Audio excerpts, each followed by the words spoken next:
people, I'm Lindsay Geektron, and this is LolKing's League Trends for the week of April 28th, 2015. This week's show is brought to you by Full Sail University. If you've ever dreamed of working behind the scenes to create video games, Full Sail University can help.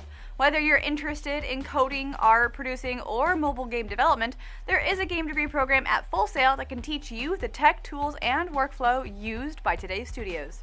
For more information, visit fullsail.edu/leaguetrends.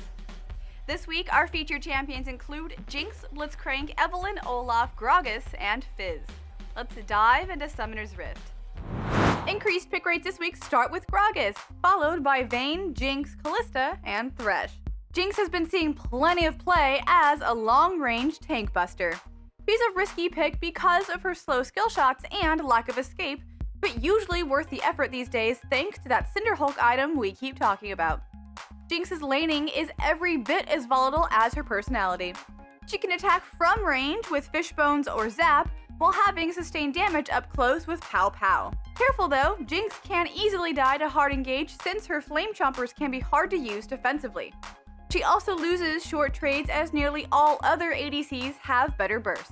Jinx has many weaknesses, but you can have a blast if you overcome them. Jinx responsibly. Few key skill shots all around on our decreased pick rates list.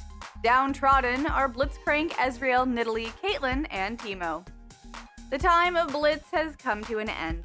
The Great Steam Golem is a bit more sluggish after changes to his overdrive ability. He's initially even faster than he used to be, but decelerates and gets slowed at the end of his ability.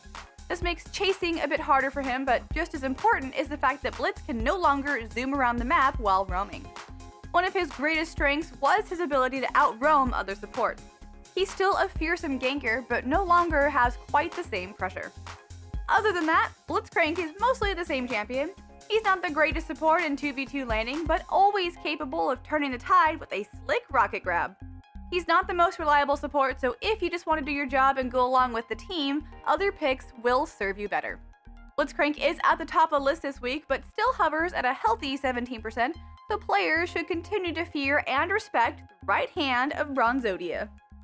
Win rate increases this week bring up Shen, Soraka, Evelyn, Kog'Maw, and Rumble. Surprise! It's Evelyn! She's been gone from solo queue for nearly a year, so we'll excuse you dying to her the first few times. Evelyn is one of the few junglers in the game with access to stealth. This enables her to walk over wards and do some ganks that other junglers can't.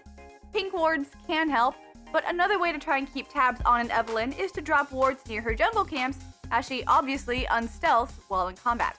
As far as picking Evelyn goes, she's a bit of a risk, as she doesn't have the team-fighting presence of other junglers. She has no crowd control outside of a slow on her ultimate, so initiating ganks or fights must typically be done from behind. Other junglers can do more in a sustained fight, so Evelyn players are gambling that they could snowball the game early with her invisibility. You'll probably see, but not see Evelyn in your coming games.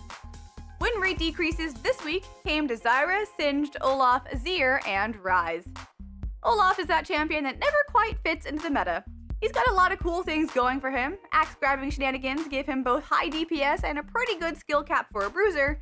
Temporary immunity to crowd control from his ultimate, Ragnarok, is pretty fun too.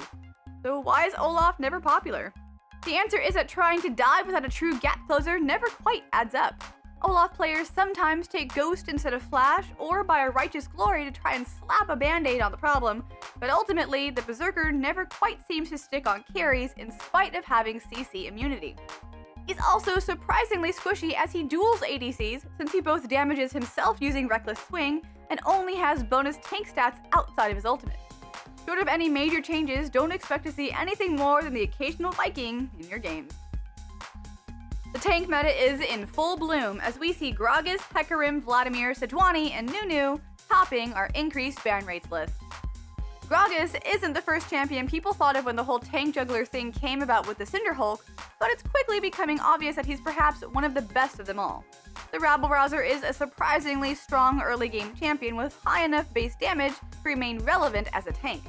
His explosive cask ultimate also brings unique disruption to a fight.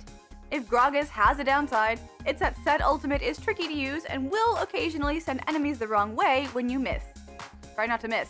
Beyond that, Gragas is simply a well-rounded champion that can fulfill most things needed from a jungler. A trick to improve his initiation is to flash during his body slam ability. Like with some other abilities, this mechanic can improve the effective range and be very difficult to react to. Well, that's if you get to play Gragas anyway, as he's rapidly approaching permaban status. As per the norm, we end up on our ban rate decreases. The list for this week is Aurelia, Katarina, Fizz, Vi, and Lissandra. It wasn't that long ago that Fizz was at the tippy top of the bans list. Then he went from AP Assassin to Hybrid Bruiser. Wannabe Jax, if you will. He dropped off the bans list for maybe half a month and then came right back up. We're now seeing a partial revert of the changes that caused this to happen, so Fizz is once again in limbo as players are figuring out what to make of him. Fizz's Seastone Trident on-hit damage once again has its percent health component applied as a dot rather than all at once. Further auto attacks merely refresh the timer, so attack speed items are no longer as powerful. On paper, this and some other buffs to his AP ratio means that Fizz is once again an assassin, but players aren't so sure and seem to be trying out both. Fizz has been a nigh permaban champion several times before though, so let's just say we have a hunch you'll be seeing him in-game or on the bans list. And that does it for this week's episode. Make sure you check back every Tuesday for the latest show. Like, comment, subscribe to our YouTube channel, share this video around to all of your buddies, and check out this week's sponsor in the description below. Clicky clicky with your mouse.